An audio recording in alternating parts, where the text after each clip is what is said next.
Hello friends, my name is Pankaj Vaishnav and we are understanding chapter 1 of geography, that is resources and development. तो इस chapter में अभी तक हम क्या क्या देख चुके हैं? हमने समझा है रिसोर्सेज क्या होते हैं, रिसोर्सेज की डेफिनेशन में क्या क्या आता है और रिसोर्सेज का क्लासिफिकेशन हम अलग अलग बेसिस पे कैसे कर सकते हैं। फिर हमने समझा कि रिसोर्स डेवलपमेंट क्यों नेसेसरी है, लेकिन रिसोर्स डेवलपमेंट के नाम पर हमने रिसोर्स का जब एक्सप्लॉइटेशन किया तो उसकी वजह से मेनली एनवायरमेंटल प्रॉब्लम्स कौन कौन सी हुई और उसके टैकल के लिए हमने कौन कौन से स्टेप्स उठाए।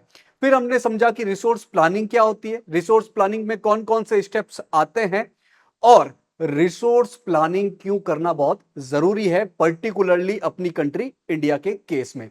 फिर हमने समझा कि रिसोर्स का कंजर्वेशन करने के लिए पास्ट में बड़े बड़े लीडर्स ने, बड़े बड़े थिंकर्स ने क्या क्या कहा है। फिर हमने समझा एक इंपॉर्टेंट रिसोर्स को जो कि है लैंड रिसोर्स। आज की क्लास में हमें एक और इंपॉर्टेंट रिसोर्स के बारे में बात करनी है जो कि है सॉइल रिसोर्स। तो आज के पार्ट में हम बेसिकली सॉइल रिसोर्स के बारे में बात करेंगे, उससे अपनी कॉम्पिटेंसी क्या डेवलप होगी, हम समझ पाएंगे कि सॉइल ह्यूमन के लिए, पर्टिकुलरली ह्यूमन के लिए एक इंपॉर्टेंट रिसोर्स क्यों है। तो शुरू करते हैं, समझते हैं सॉइल को। सॉइल जो है वो एक नेचुरल रिसोर्स है, हमें नेचर से मिला है और ये बार बार बनती रहती है, रिन्यू होती रहती है, तो इसीलिए एक रिन्यूएबल रिसोर्स है। इसको एक डायग्राम के माध्यम से समझते हैं। सॉइल बनती कैसे है, नीचे रॉक होती है जिसे हम बेड रॉक या पेरेंट रॉक कहते हैं। इस पेरेंट रॉक या बेड रॉक का अलग अलग कारणों की वजह से वेदरिंग और बाकी रिएक्शन होते रहते हैं, जिससे ये बेड रॉक और पेरेंट रॉक छोटे छोटे टुकड़ों में टूटती रहती है और छोटे छोटे टुकड़े होते होते एक पतली सी लेयर बन जाती है अर्थ के ऊपर, जिसे हम कहते हैं सॉइल। तो सॉइल एक नेचुरल रिसोर्स है और इसका रिन्यूएशन होता रहता है, बार बार ये बनती रहती है, तो हम कह सकते हैं कि soil is a renewable natural resource. अच्छा, इसमें बहुत सारे ऑर्गेनिक मटेरियल भी होते हैं और इनऑर्गेनिक मटेरियल भी होते हैं। ऑर्गेनिक मटेरियल मतलब कि remains of plants and animals, plants और एनिमल्स के जो बचे कुचे हिस्से होते हैं वो भी अपने सॉइल में होते हैं, और कुछ इनऑर्गेनिक मटेरियल जैसे कि बहुत सारे मिनरल्स भी हमें सॉइल में देखने को मिल जाएंगे। इसी सॉइल पे तो हम अपने प्लांट को ग्रोथ करते हैं, जो कि एक प्राइमरी प्रोड्यूसर है। मतलब इन्हीं प्लांट्स पे तो बाकी सारे लिविंग ऑर्गेनिज्म डिपेंडेंट होते हैं, हम ह्यूमंस भी इन्हीं प्लांट पे बेस होते हैं और ये प्लांट सॉइल पे उगते हैं। तो सॉइल बहुत इंपॉर्टेंट रिन्यूएबल नेचुरल रिसोर्स है, लेकिन ये पतली सी लेयर बनने में, सॉइल की एक थिन लेयर बनने में भी मिलियंस ऑफ ईयर्स लग जाते हैं। इसीलिए सॉइल को बचाना और इसका सही तरीके से यूज करना बहुत ज्यादा जरूरी है। तो सॉइल क्या है, सॉइल एक नेचुरल रिसोर्स है और रिन्यूएबल है, बार बार बनती रहती है। इसमें ऑर्गेनिक मटेरियल भी होते हैं जैसे कि ह्यूमस, प्लांट जो डेड प्लांट मटेरियल है उसे हम ह्यूमस बोलते हैं। तो ऑर्गेनिक मटेरियल भी होते हैं, कुछ इनऑर्गेनिक मटेरियल जैसे अलग अलग टाइप के मिनरल्स भी हमें देखने को मिलते हैं। Soil is a medium of plant growth, मतलब प्लांट किस पे ग्रो होता है, सॉइल पे ही प्लांट ग्रो होता है। It supports living organism, soil में बहुत सारे छोटे छोटे, जिन्हें हम आंखों से नहीं देख सकते, ऐसे बहुत सारे लिविंग ऑर्गेनिज्म होते हैं। और एक पतली सी लेयर बनने में, सॉइल की एक पतली सी एक थिन लेयर बनने में भी मिलियंस ऑफ ईयर्स लग जाते हैं। अब इंडिया में, अपनी कंट्री इंडिया में अलग अलग टाइप की सॉइल हमें देखने को मिलती है। क्यों देखने को मिलती है, क्योंकि इंडिया में अलग अलग टाइप के लैंड फॉर्म्स है। मतलब कहीं माउंटेन्स है, कहीं प्लेनर एरिया है, कहीं प्लेटू देखने को मिल जाएगा, कहीं डेजर्ट अरिड एरिया है। तो अलग अलग लैंड फॉर्म्स होने की वजह से अलग अलग टाइप की सॉइल्स इंडिया में देखने को मिलती है। इसके अलावा इंडिया के अलग अलग पार्ट में क्लाइमेटिक वेरिएशन है, कहीं बहुत ज्यादा रेनफॉल होती है, कहीं बहुत कम रेनफॉल होती है, कहीं बहुत ज्यादा टेम्परेचर वेरिएशन होता है, कहीं टेम्परेचर में ज्यादा वेरिएशन देखने को नहीं मिलता है। तो क्लाइमेटिक वेरिएशन की वजह से भी इंडिया में अलग अलग टाइप की सॉइल हमें देखने को मिलती है। इसके अलावा वेजिटेशन भी अलग अलग एरिया में अलग अलग है। जैसे कि इंडिया के नॉर्थ ईस्ट में या माउंटेन एरिया में बहुत ज्यादा वेजिटेशन है, बहुत ज्यादा घने फॉरेस्ट है, जबकि जो वेस्टर्न एरिया है, राजस्थान वाला एरिया है, वहां पर वेजिटेशन बहुत कम है।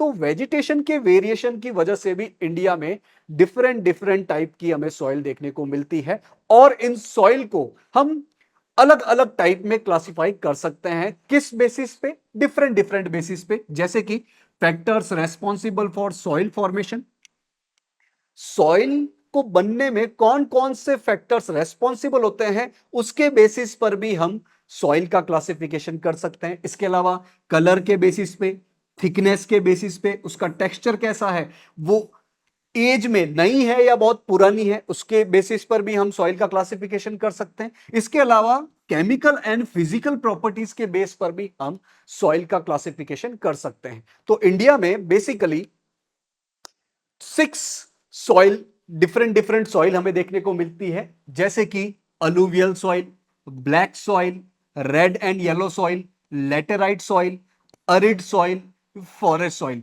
इस मैप में आप देख सकते हो कि कहां कहां पर लेटेराइट सॉइल है, कहां बेसिकली ब्लैक सॉइल देखने को मिलेगी, कहां लेटेराइट सॉइल देखने को मिलेगी, कहां रेड एंड येलो सॉइल देखने को मिलेगी, कहां फॉरेस्ट या माउंटेनियस सॉइल देखने को मिलेगी, और कहां पर अरिड सॉइल देखने को मिलेगी। एक छोटे से एग्जांपल से समझते हैं। ये जो ग्रीन वाला एरिया है, लाइट ग्रीन वाला एरिया, बेसिकली इंडिया का नदर्न एरिया, और असम का भी ये बीच वाला एरिया आ जाता है। इसके अलावा ये delta area, different different reverse का ये जो डेल्टाइक एरिया है, यहां पर आपको एलुवियल सॉइल देखने को मिल जाएगी। एलुवियल सॉइल, जहां जहां रिवर्स बड़ी मात्रा में बहती है, वहां पर आपको एलुवियल सॉइल देखने को मिल जाएगी।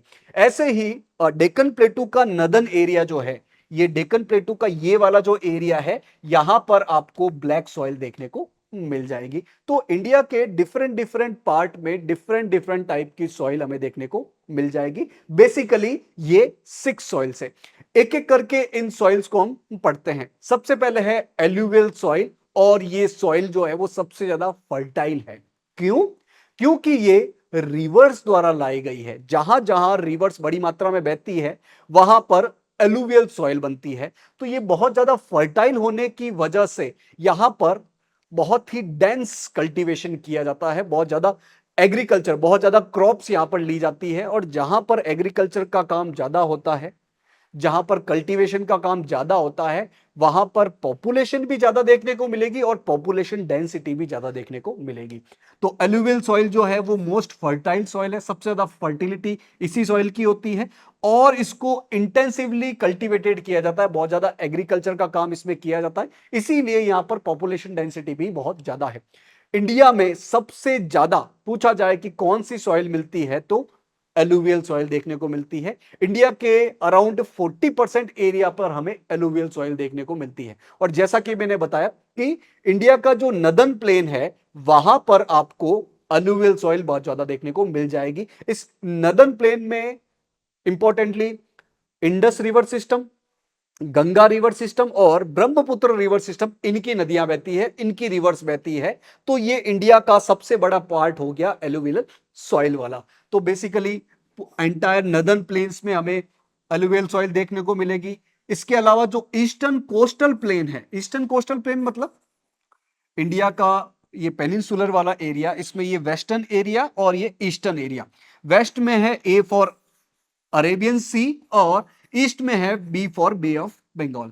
तो ये जो ईस्ट में बे ऑफ बंगाल से लगने वाला प्लेन है, जिसे हम ईस्टर्न कोस्टल प्लेन कहते हैं, यहां पर भी आपको एलुवियल सॉइल देखने को मिल जाएगी। बेसिकली यहां पर पेनिनसुलर इंडिया की 4 मेजर रिवर्स बहती है, डेल्टा बनाती है, जैसे कि महानदी, गोदावरी, कृष्णा एंड कावेरी।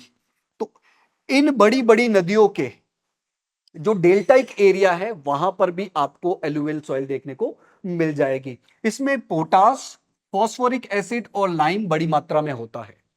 हमें इन केमिकल के नाम याद रखने की जरूरत नहीं है, क्योंकि अलग अलग सॉइल में कुछ चीजें ज्यादा होगी और कुछ चीजों की कमी होगी। लेकिन ये जो सॉइल है, ये सबसे फर्टाइल सॉइल है, तो इसके हमें केमिकल पता होने चाहिए कि इसमें एडिक्वेट प्रोपोर्शन किसका होता है।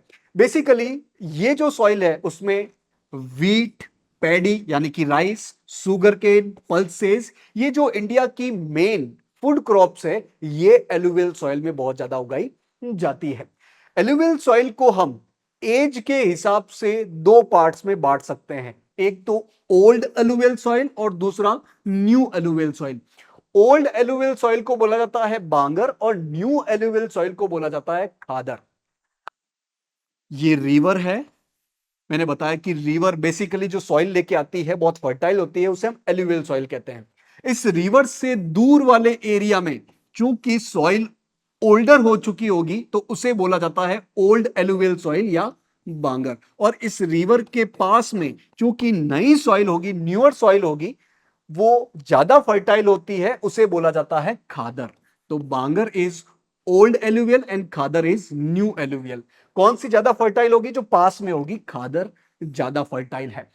खादर जो है उसमें छोटे छोटे कण होते हैं, बारीक बारीक कण होते हैं, मतलब इसमें फाइन पार्टिकल्स ज्यादा होते हैं। जबकि जो बांगर है, दूर वाली जो है, फार वाली जो सॉइल है, फार वाली जो एलुवियल सॉइल है, उसमें कंकड़ नोड्यूल्स ज्यादा होंगे, मोटे मोटे कण इसमें ज्यादा होंगे। तो खादर और बांगर में डिफरेंस क्या है? खादर पास में है, नियर है, और फार वाली बांगर है। ये न्यू एलुवियल है, ये ओल्ड एलुवियल है। ये ज्यादा फर्टाइल है, ये लेस फर्टाइल है। इसमें फाइन पार्टिकल्स होते हैं, इसमें कंकर ज्यादा होते हैं। तो एलुवियल सॉइल के ये दो क्लासिफिकेशन हमें पता होने चाहिए और इनके डिफरेंस हमें पता होने चाहिए। सेकेंड सॉइल है अपने पास ब्लैक सॉइल, जिसे रेगुड़ सॉइल भी बोला जाता है या ब्लैक कॉटन सॉइल भी बोला जाता है। ब्लैक कॉटन सॉइल क्यों बोला जाता है? क्योंकि इस सॉइल में कॉटन बड़ी मात्रा में उगाया जाता है। This soil is ideal for cotton cultivation, तो इसीलिए इसे ब्लैक कॉटन सॉइल भी बोला जाता है। ये बनती कैसे है? ये लावा फ्लो से, वॉल्केनिक इरप्शन जहां पर होता है या पास्ट में जहां पर हुआ है, वहां पर जो लावा फ्लो होता है, उस लावा के जमने से कौन सी सॉइल बनती है? ब्लैक सॉइल बनती है। तो इंडिया में ये कहां मिलेगी? इंडिया का जो डेक्कन प्लेटू वाला एरिया है, पेनिनसुलर प्लेटू वाला एरिया जो है, बेसिकली ये पेनिनसुलर इंडिया का हिस्सा, इसमें यहां पर प्लेटू है जिसे पेनिनसुलर प्लेटू बोलते हैं, और उसमें भी डेक्कन प्लेटू वाला हिस्सा जो है, डेक्कन प्लेटू वाला जो एरिया है, वहां पर आपको ब्लैक सॉइल या रेगुड़ सॉइल या ब्लैक कॉटन सॉइल बहुत ज्यादा देखने को मिल जाएगी। तो this soil is ideal for growing cotton, that's why this soil is known as black cotton soil. This soil form from lava flow. तो ये सॉइल जो है वो लावा फ्लो की वजह से बनती है, और इसमें high capacity to hold moisture होता है। इस सॉइल में मॉइस्चर को होल्ड करने की कैपेसिटी बहुत ज्यादा होती है, इसीलिए इस पर आराम से कॉटन उगाया जाता है। लेकिन जब ड्राई मौसम आ जाता है, ड्राई वेदर हो जाता है, बहुत ज्यादा टेम्परेचर हाई हो जाता है, तो इसका मॉइस्चर निकल जाएगा। मॉइस्चर इसका निकलेगा तो ये सॉइल श्रिंक हो जाएगी, और जब इसमें पानी वापस आ जाएगा, ये जब वेट होगी तो ये फूल जाएगी। तो ड्राई होने पर सिंक हो रही है और इसमें पानी आने पर ये फूल जा रही है। इसकी वजह से इसमें क्रैक्स आ जाते हैं, और जब क्रैक्स आ जाएंगे, इसमें दरारें पड़ जाएगी, तो इसमें आराम से एयर जा सकती है, इसका एरेशन बहुत अच्छे से होता है, इसीलिए ये भी एक फर्टाइल सॉइल में आ जाती है। तो इसमें डीप क्रैक्स बन जाते हैं जब हॉट वेदर होगा, ड्राई वेदर होगा, इसकी वजह से इसमें प्रॉपर एरेशन होता है। और जबकि ये जब वेट होगी, जब इसमें पानी चला जाएगा, तो ये स्टिकी हो जाएगी, चिपचिपी हो जाएगी। इसीलिए जिस एरिया में ये सॉइल मिलती है, ब्लैक कॉटन सॉइल मिलती है, वहां पर फार्मर मॉनसून का जो पहला शावर आता है या इससे भी पहले इसको कल्टीवेटेड करना शुरू कर देते हैं। तो इसको tilled immediately after the first shower और during the pre monsoon period. तो इसी पे हल चलाना शुरू कर देते हैं, इस पर टिलेशन का काम शुरू हो जाता है मॉनसून की पहली बारिश के बाद या उससे भी पहले। क्यों? क्योंकि जब वेट हो जाएगी तो ये बहुत ज्यादा स्टिकी हो जाएगी, चिपचिपी हो जाएगी, इस पर हल चलाना, इसका टिलिंग करना बहुत मुश्किल हो जाएगा। इसमें कैल्शियम कार्बोनेट बहुत ज्यादा होता है, इसके अलावा मैग्नीशियम, पोटास, लाइम, इसका अमाउंट भी ज्यादा होता है, लेकिन इसमें फॉस्फोरिक कंटेंट की कमी होती है। अब मैंने बताया आपको कि हर सॉइल में किसकी रिचनेस है, किसकी पुअरनेस है, किस केमिकल की मात्रा ज्यादा है, किस केमिकल की मात्रा कम है, वो बताया जाएगा। लेकिन हमें इंडिया की सबसे फर्टाइल सॉइल, एल्यूवियल सॉइल के केमिकल के बारे में सबसे पहले पता होना चाहिए। अच्छा, ये मिलेगी कहां पर? ब्लैक कॉटन सॉइल या रेगुर सॉइल या ब्लैक सॉइल?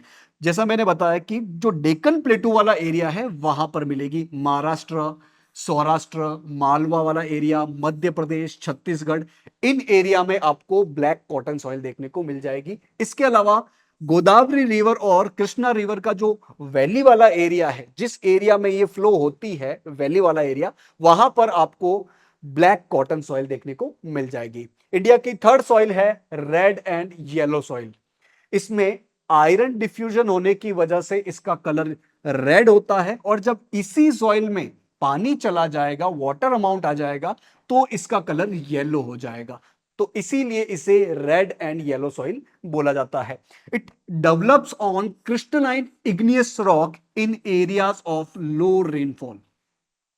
ये जो इग्नियस रॉक होती है, लावा फ्लो के जमने की वजह से जो रॉक बनती है उसे इग्नियस रॉक बोला जाता है। और जहां पर इस इग्नियस रॉक पर लो रेनफॉल है, बारिश की मात्रा कम है, वहां पर इस प्रकार की रेड एंड येलो सॉइल देखने को मिल जाएगी। जैसे कि डेक्कन प्लेटू का जो ईस्टर्न एंड सदर्न एरिया है, this is our peninsular area, here is Deccan प्लेटू। Deccan प्लेटू का जो ईस्ट वाला एरिया है और सदर्न एरिया है, यहां पर आपको रेड एंड येलो सॉइल देखने को मिल जाएगी। इसके अलावा वेस्टर्न घाट का जो पिडमॉन्ट जोन है, वेस्टर्न घाट कहां पर है?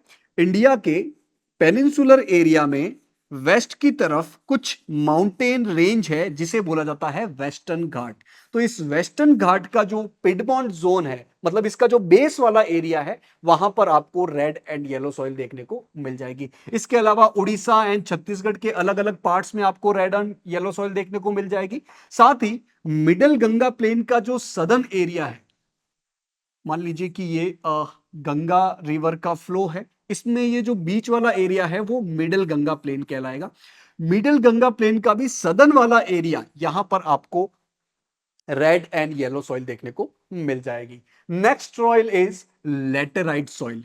लेटेराइट सॉइल बेसिकली जो माउंटेन एरिया है वहां पर बनेगी, और माउंटेन एरिया में भी उस एरिया में बनेगी जहां पर alternate wet and dry season आते हैं। बारिश भी बहुत ज्यादा आती है और सूखा भी हाथों हाथ पड़ जाएगा। ज्यादा बारिश और ज्यादा सूखापन ऐसे अल्टरनेट चलेंगे तो उस एरिया में लेटेराइट सॉइल हमें देखने को मिल जाएगी। और बहुत जब ज्यादा बारिश हो जाती है, हैवी रेनफॉल जब हो जाता है, उसकी वजह से इस सॉइल के न्यूट्रिएंट्स लीच अवे हो जाते हैं, बहकर नीचे चले जाएंगे या आगे चले जाएंगे। इसकी वजह से इस सॉइल की फर्टिलिटी ज्यादा नहीं होती है। हाँ, सदर्न स्टेट्स, कुछ सदर्न स्टेट्स में इस सॉइल का अच्छी तरीके से मैनेजमेंट करके इस पर कॉफी, कैश्यू नट अलग अलग एरिया में कल्टीवेट की जाती है।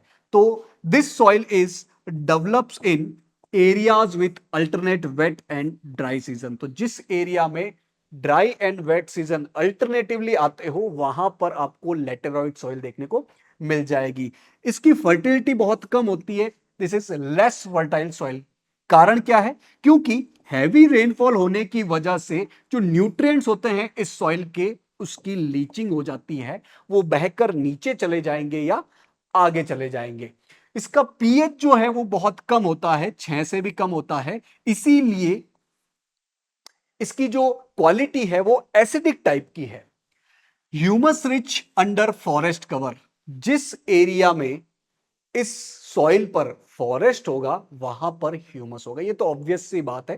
ह्यूमस मतलब प्लांट मटेरियल और डेड प्लांट मटेरियल। तो जिस एरिया में किसी सॉइल पर वेजिटेशन ज्यादा हो, फॉरेस्ट ज्यादा हो, वहां की सॉइल ह्यूमस रिच होगी। This soil is prone to erosion and degradation. क्योंकि ये हिली एरिया में बनती है बेसिकली, इसीलिए इसका इरोजन और डिग्रेडेशन बहुत ज्यादा होता है। This soil is prone to erosion and degradation. ये इरोजन क्या होता है इसको हम आने वाली स्लाइड में समझेंगे।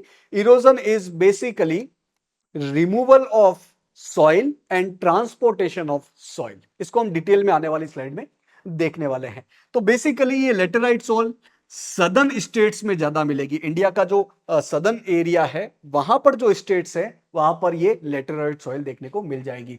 इसके अलावा महाराष्ट्र का वो एरिया जो कि वेस्टर्न घाट में आ जाएगा, वहां पर आपको लेटेराइट सॉइल देखने को मिलेगी। उड़ीसा के एरिया में, वेस्ट बंगाल के अलग अलग पार्ट्स में, इसके अलावा नॉर्थ ईस्ट इंडिया जहां पर अलग अलग माउंटेन रेंजेस है वहां पर आपको लेटेराइट सॉइल देखने को मिल जाएगी। जैसा कि हमने बात की कि लेटेराइट सॉइल की फर्टिलिटी कम होती है, लेकिन इसका प्रॉपर मैनेजमेंट करके इस पर टी एंड कॉफी भी उगाए जाते हैं और कैश्यू नट की कल्टीवेशन भी की जाती है। T and coffee basically Kerala, Tamil Nadu and Karnataka in states में होती है, और कैश्यू नट का कल्टीवेशन केरला, तमिलनाडु एंड आंध्र प्रदेश में होता है। बेसिकली सदर्न स्टेट्स में, इंडिया के सदर्न स्टेट्स में जहां पर ये सॉइल ज्यादा भी मिलेगी और इसका प्रॉपर मैनेजमेंट करके इस पर अलग अलग टाइप के इंपॉर्टेंट क्रॉप्स का कल्टीवेशन किया जाता है। Next soil is arid soil, जहां पर ज्यादा बारिश नहीं होती है, लेस रेनफॉल है, ड्राई क्लाइमेट है, वहां पर आपको अरिड सॉइल देखने को मिल जाएगी। बेसिकली राजस्थान का जो वेस्टर्न एरिया है वहां पर अरिड सॉइल देखने को मिल जाएगी। तो ये ड्राई और अरिड रीजन में इस प्रकार की सॉइल देखने को मिल जाएगी। इसका कलर अलग अलग टाइप का होता है, रेड टू ब्राउन, इस रेंज में इसका कलर होता है। इसका टेक्सचर सैंडी होता है, हाथ में नहीं आएगा ये soil. It is सेलाइन in nature, इसका नेचर जो है वो सेलाइन होता है, इसमें सॉल्ट का अमाउंट ज्यादा होता है। क्यों? क्योंकि इस एरिया में इवेपोरेशन ज्यादा है। जैसा कि हमने बात की कि ये ड्राई और अरिड रीजन में बनती है जहां का टेम्परेचर बहुत ज्यादा होता है, यानी कि इस सॉइल में जितना भी थोड़ा बहुत मॉइस्चर होगा इवेपोरेट हो जाएगा, क्योंकि ड्राइनेस ज्यादा है, टेम्परेचर ज्यादा है। इसीलिए इसका नेचर जो है वो सैलाइन है, नमक की मात्रा इसमें ज्यादा मिलेगी। इसमें ह्यूमस और मॉइस्चर की कमी होती है। टेम्परेचर ज्यादा है, इवेपोरेशन ज्यादा है, जितना भी थोड़ा बहुत मॉइस्चर होगा वो एटमॉस्फेयर में चला जाएगा, तो मॉइस्चर कम होता है। और मॉइस्चर कम होगा, बारिश कम है, रेनफॉल कम है, तो ह्यूमस भी कम ही होगा। क्यों? क्योंकि वेजिटेशन है ही नहीं या बहुत कम है। भाई बारिश बहुत कम है, रेनफॉल बहुत कम है, तो वेजिटेशन नहीं हो पाएगा, और वेजिटेशन नहीं होगा तो फिर ह्यूमस भी नहीं हो पाएगा। तो ये basically high temperature and dry climate में इस प्रकार की एरिड सॉइल हमें देखने को मिल जाएगी। लेकिन इसमें एक और खासियत है। क्या खासियत है? इसमें जैसे जैसे सॉइल के डाउनवर्ड आप जाते जाओगे, इसमें कैल्शियम कंटेंट बढ़ता जाएगा। नीचे नीचे सॉइल के जाने पर कैल्शियम कंटेंट बढ़ता जाएगा, और कैल्शियम कंटेंट बढ़ता जाएगा तो नीचे आपको छोटे छोटे कंकर और बड़े बड़े कंकर नोड्यूल्स देखने को मिल जाएंगे।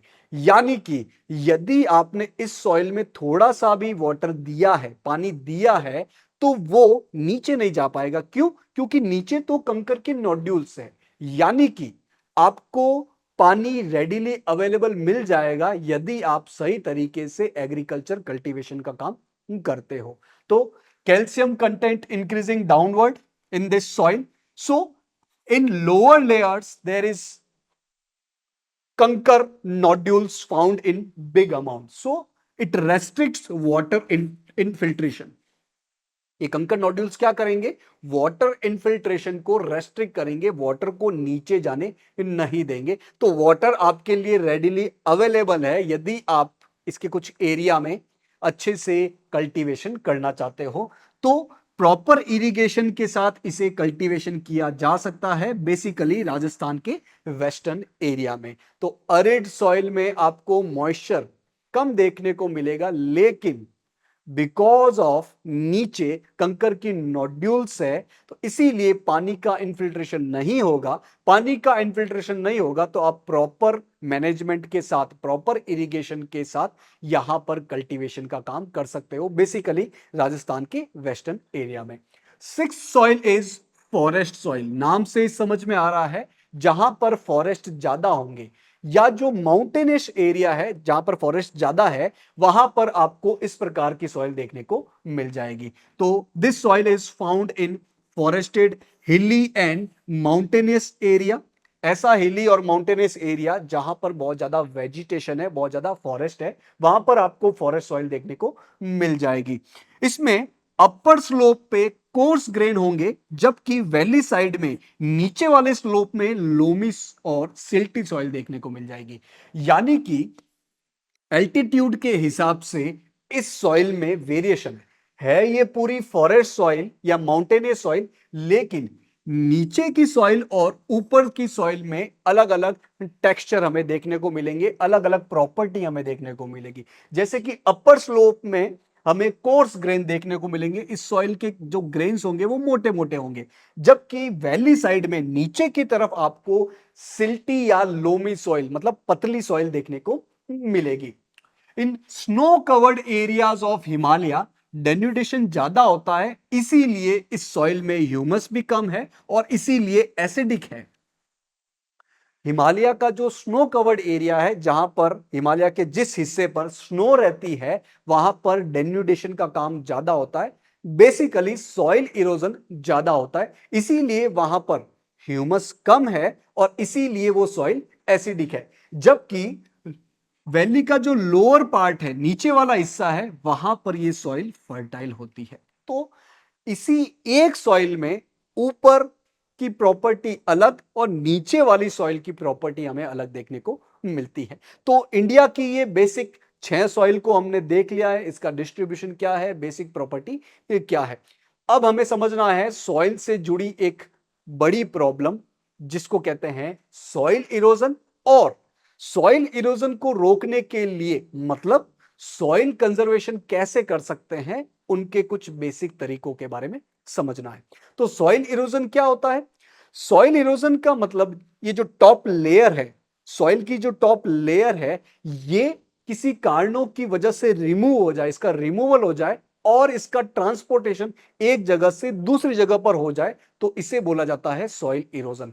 जैसे कि मान लीजिए कि एक फील्ड है, एक फार्म है, यहां की सॉइल है बहुत फर्टाइल सॉइल है, लेकिन यहां पर बहुत तेज विंड चली, यहां पर तेज वाटर बह रहा है, तो इन दोनों की वजह से, विंड या वाटर की वजह से, ये जो टॉप लेयर है फर्टाइल सॉइल जो है वो रिमूव हो जाएगी यहां से और इसका ट्रांसपोर्टेशन इस जगह से दूसरी जगह पर हो जाएगा। इसे बोला जाता है सॉइल इरोजन। तो सॉइल इरोजन बेसिकली विंड और वाटर इन दो माध्यमों से होता है, इन दो वजहों से होता है। तो what is soil erosion? Removal and washing away of the top most fertile layer of the soil. तो सॉइल की जो टॉप मोस्ट लेयर है जो बहुत ज्यादा फर्टाइल होती है, उसका रिमूवल होना, उसका कटना और एक जगह से दूसरी जगह पर जाना क्या कहलाता है? सॉइल इरोजन कहलाता है। हालांकि soil formation and soil erosion एक नेचुरल प्रोसेस है। सॉइल बनती है और उसका इरोजन होता है, उसका रिमूवल होता है, ये एक नेचुरल प्रोसेस है और नेचुरली इसमें बैलेंस बना रहता है। लेकिन ह्यूमन फैक्टर की वजह से ये बैलेंस खराब हुआ है। सॉइल इरोजन तो ज्यादा हो रहा है और सॉइल फॉर्मेशन इतना तेजी से नहीं हो रहा है, और इसी डिसबैलेंस की वजह से सॉइल इरोजन एक बहुत बड़ी प्रॉब्लम सामने आती है। तो कौन कौन से वो बेसिक ह्यूमन फैक्टर्स है जिसकी वजह से ये बैलेंस खराब हुआ है? First is deforestation.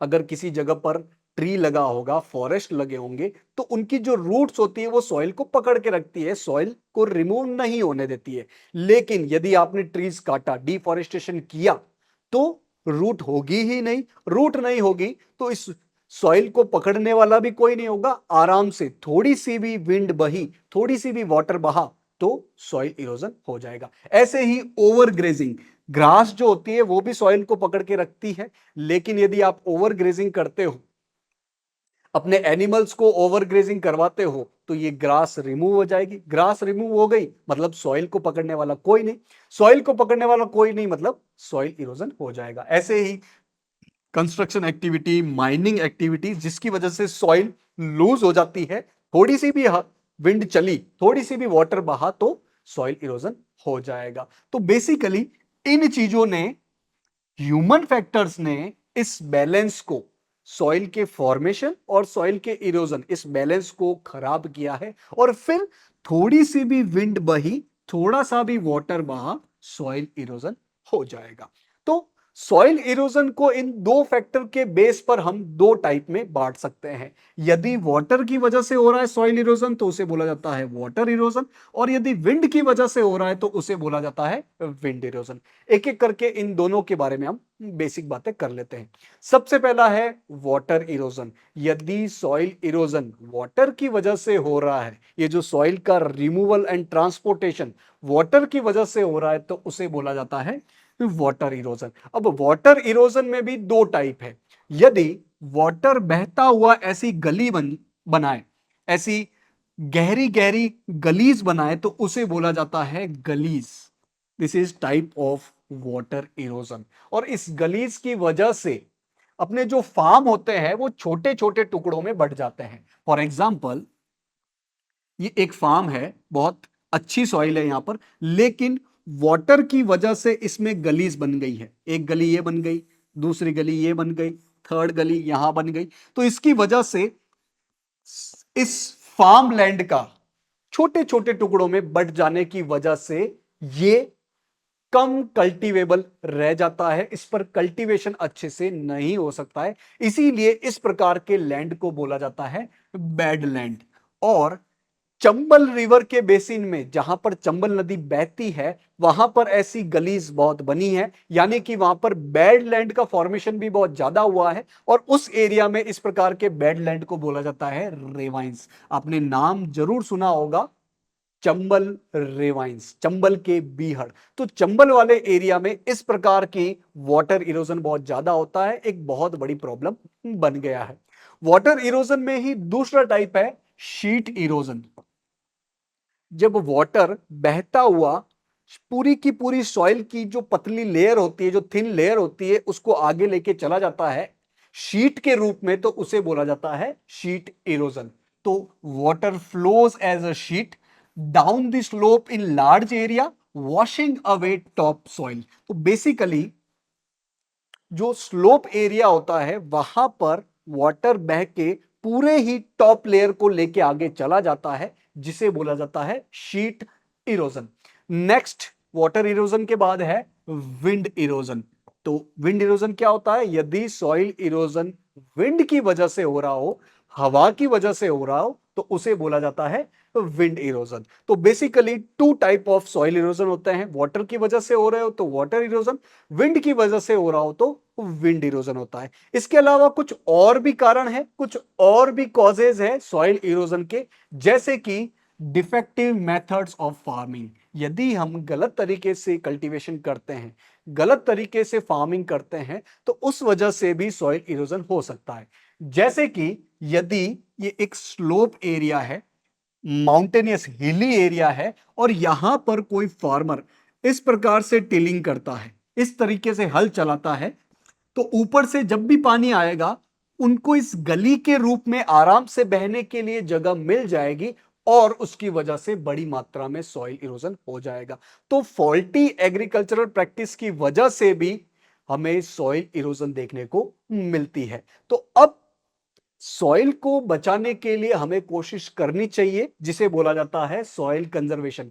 क्यों करनी चाहिए? क्योंकि हमने सबसे पहले देखा था कि पतली सी लेयर बनने में मिलियंस ऑफ ईयर्स लग जाएंगे, और हम सॉइल से बहुत सारी चीजें प्राप्त करते हैं, इसीलिए सॉइल कंजर्वेशन करना बहुत जरूरी है। तो बेसिकली हम इन चार तरीकों से, चार सस्टेनेबल प्रैक्टिसेस से सॉइल कंजर्वेशन कर सकते हैं। फर्स्ट इज कंटूर प्लोइंग, समझेंगे क्या होता है। Second is terrace farming, third is strip cropping, and fourth is shelter belt. एक एक करके इन चारों प्रैक्टिस को समझ लेते हैं। पहला है कंटूर प्लोइंग। मैंने बताया आपको कि अगर हिली एरिया है, माउंटेनियस एरिया है, स्लोपी एरिया है, और आप वहां पर इस तरीके से हल चला रहे हो, तो विंड इरोजन या वाटर इरोजन आराम से हो जाएगा। तो हमें क्या करना है फिर? यहां पर ऐसे अक्रॉस द स्लोप हमें टिलिंग करनी है, ऐसे हल चलाना है। उससे क्या होगा कि वाटर आएगा तो उसके बीच में बहुत सारे स्टॉपेज आ जाएंगे, उसके बीच में बहुत सारी रुकावटें आ जाएगी, जिसकी वजह से इसका फ्लो इतना फास्ट नहीं हो पाएगा और सॉइल इरोजन अपना रिड्यूस हो जाएगा। तो ploughing across slopes, it slows water flow which reduce the soil erosion. तो यदि आप स्लोप के अक्रॉस फ्लोइंग करते हो, हल इस तरीके से चलाते हो, तो वाटर का फ्लो थोड़ा स्लो होता है और वाटर इरोजन कम हो जाएगा। सेकेंड तरीका है टेरेस फार्मिंग। टेरेस फार्मिंग क्या होता है? जो हिली एरिया होता है उसके स्लोप को आप इस तरीके से स्टेप्स में काट दो, ऐसे बड़े बड़े स्टेप्स में काट दो। इससे क्या होगा? एक तो वाटर फ्लो थोड़ा स्लो हो जाएगा और दूसरा वाटर इन स्टेप्स पे रुकेगा, जिसकी वजह से इन एरिया में, जमीन में, सॉइल में मॉइस्चर भी बढ़ जाएगा। तो जो हिली एरिया है, जो माउंटेन एरिया है, बेसिकली उत्तराखंड वाला एरिया, हिमाचल प्रदेश वाला एरिया, नॉर्थ ईस्ट वाला एरिया, वेस्टर्न घाट वाला एरिया, वहां पर चूंकि वो हिली एरिया है, स्लोपी एरिया है, तो वहां पर सॉइल इरोजन को रोकने के लिए इस प्रकार टेरेस फार्मिंग की जाती है। तो ऐसी प्रैक्टिस जो है वो बेसिकली माउंटेन एरिया में, हिली एरिया में बहुत ज्यादा होती है, स्लोपी एरिया में बहुत ज्यादा होती है, और उसमें भी जो हिमालय का वेस्टर्न और सेंट्रल एरिया है वहां पर इस प्रकार की टेरेस फार्मिंग बड़ी मात्रा में होती है। थर्ड तरीका है सॉइल इरोजन को रोकने का, स्ट्रिप क्रॉपिंग। मतलब आप अपने फार्म लैंड को, आप अपने एग्रीकल्चर लैंड को ऐसे स्ट्रिप्स में बांट दो। एक में आपने क्रॉप्स लगाई और छोटे वाले एरिया में आप कुछ ग्रास या दूसरी क्रॉप लगा दो। फिर वापस आपने मेन क्रॉप लगाई और फोर्थ सेक्शन में आप ग्रास या कोई दूसरी क्रॉप्स लगा दो। उससे क्या होगा? जब आप अपनी मेन क्रॉप्स को काट रहे हो तो आपका एग्रीकल्चर लैंड खुला नहीं रहेगा, और एग्रीकल्चर लैंड जब खुला हो जाता है टोटली, तो थोड़ी सी भी विंड बहती है तो सॉइल इरोजन हो जाता है, थोड़ा सा भी वाटर बहता है तो सॉइल इरोजन हो जाएगा। लेकिन आपने मैन क्रॉप को तो काट दिया है, लेकिन ग्रास या दूसरी क्रॉप को आपने जमीन पर रहने दिया है, अपने फील्ड में रहने दिया है, जिसकी वजह से वाटर या विंड का फ्लो इतना तेजी से नहीं हो पाएगा और अपना सॉइल इरोजन रिड्यूस हो जाएगा। Basically it breaks up the force of the wind and reduce the erosion. तो बेसिकली ये जो स्ट्रिप क्रॉपिंग है उसके माध्यम से हम विंड का फोर्स को रिड्यूस करते हैं, उसको कम करते हैं, और सॉइल इरोजन को हम रिड्यूस कर लेते हैं। नेक्स्ट तरीका है शेल्टर बेल्ट। शेल्टर बेल्ट का मतलब क्या हो गया? जैसे कि ये अपना फील्ड है, एग्रीकल्चर लैंड है, इसके चारों तरफ आप ट्रीज ग्रो करो, आप पेड़ लगाओ इसके चारों तरफ। उससे क्या होगा? विंड और वाटर का फोर्स रिड्यूस हो जाएगा इन ट्री की वजह से, जिससे कि अपने एग्रीकल्चर फील्ड का सॉइल इरोजन नहीं होगा। तो shelter belt meaning lines of trees, trees की लाइंस होती है चारों तरफ। It reduce the wind force and it also helps in stabilizing sand dunes. तो बेसिकली जो अरिड एरिया है, बेसिकली राजस्थान का वेस्टर्न एरिया जो है, वहां पर सैंड ड्यून्स है, रेत के टीले हैं। तो रेत के टीले, ये सैंड ड्यून्स विंड्स की वजह से एक जगह से दूसरी जगह पर चले जाते हैं और दूसरी जगह की फर्टाइल सॉइल को इनफर्टाइल कर लेते हैं। तो इन सैंड ड्यून्स को स्टेबलाइज करना बहुत ज्यादा जरूरी है, और उसको भी हम ऐसे शेल्टर बेड्स लगा के कर सकते हैं। तो बेसिकली ये इंडिया का जो वेस्टर्न एरिया है, जो डेजर्ट एरिया है, वहां पर इस प्रकार का शेल्टर बेल्ट बहुत ज्यादा इंपॉर्टेंट हो जाता है। तो आज के इस सेशन में हमने बेसिकली एक इंपॉर्टेंट नेचुरल रिसोर्स सॉइल के बारे में पढ़ा। डिफरेंट डिफरेंट सॉइल इंडिया में कहां कहां पर मिलती है उसको देखा। सॉइल की एक इंपॉर्टेंट, एक बड़ी प्रॉब्लम सॉइल इरोजन को समझा, और सॉइल इरोजन को रिड्यूस करने के लिए कौन कौन सी सस्टेनेबल प्रैक्टिस हम कर सकते हैं उसको भी समझा। तो आज के पार्ट में हमने जो भी समझा उसको हम कुछ क्वेश्चंस के माध्यम से टेस्ट कर लेते हैं। तो first question is, which of the following soils are formed by intense leaching. बोला जा रहा है कि इन चारों सॉइल्स में से कौन सी सॉइल है जो इंटेंस लीचिंग की वजह से बनती है? A alluvial soil, B red soil, C laterite soil, और डी डेजर्ट सॉइल। तो हमने देखा था कि जो लेटेराइट सॉइल होती है बेसिकली जो माउंटेन एरिया में, और ऐसे माउंटेन एरिया जहां पर वेट और ड्राई ऐसे अल्टरनेट सीजन आ जाते हैं, उसकी वजह से इनके जो न्यूट्रिएंट्स हो जाते हैं वो लीच हो जाते हैं, जमीन के अंदर चले जाएंगे या बहकर आगे चले जाएंगे, जिसकी वजह से इनमें न्यूट्रिएंट्स की कमी होती है। तो लेटेराइट सॉइल ही वो सॉइल है जो कि इंटेंस लीचिंग की वजह से बनती है। The second question is which of the following is not a major to reduce soil erosion. बोला जा रहा है कि सॉइल इरोजन को रिड्यूस करने के लिए कौन सा एक इंपॉर्टेंट मेजर नहीं है। Option A is contour ploughing, option B is strip cropping, option C is planting of shelter belts and option D is creating deep channels और गलीज। तो किसकी वजह से अपना सॉइल इरोजन नहीं रुक पाएगा। कंटूर फ्लोइंग हमने देखा, इसकी वजह से तो बेसिकली माउंटेनियस हिली रीजन में सॉइल इरोजन रिड्यूस हो जाएगा। स्ट्रिप क्रॉपिंग ये भी सॉइल इरोजन को रिड्यूस करता है। प्लांटिंग ऑफ शेल्टर बेल्ट्स ये भी सॉइल इरोजन को रिड्यूस करता है। तो ए बी सी तीनों ही सॉइल इरोजन को रिड्यूस करता है। बच गया option D, creating deep channels और गलीज। गलीज की वजह से तो सॉइल इरोजन बढ़ेगा ना कि रिड्यूस होगा। यही अपना जवाब हो जाएगा option number D. Third question is in which of the following states is the terrace cultivation practised. बोला जा रहा है कि इन चारों स्टेट्स में से किस स्टेट में टेरेस कल्टीवेशन या टेरेस फार्मिंग की जाती है। A Punjab, B Haryana, C plains of Rajasthan और डी उत्तराखंड। तो हमने देखा कि टेरेस फार्मिंग या टेरेस कल्टीवेशन क्या होता है। बेसिकली जो माउंटेन एरिया हिली रीजन होता है वहां पर स्लोप को ऐसे स्टेप्स में तोड़ दिया जाता है, बांट दिया जाता है, जिसकी वजह से वाटर और विंड फ्लो थोड़ा रिड्यूस हो जाएगा और सॉइल इरोजन में कमी देखने को मिलेगी, सॉइल इरोजन रिड्यूस हो जाएगा। तो इन चारों स्टेट में मेनली कौन सा स्टेट है जो कि माउंटेनियस है। Option number D Uttarakhand. Terrace cultivation बड़ी मात्रा में किया जाता है ताकि सॉइल इरोजन का रिडक्शन हो सके।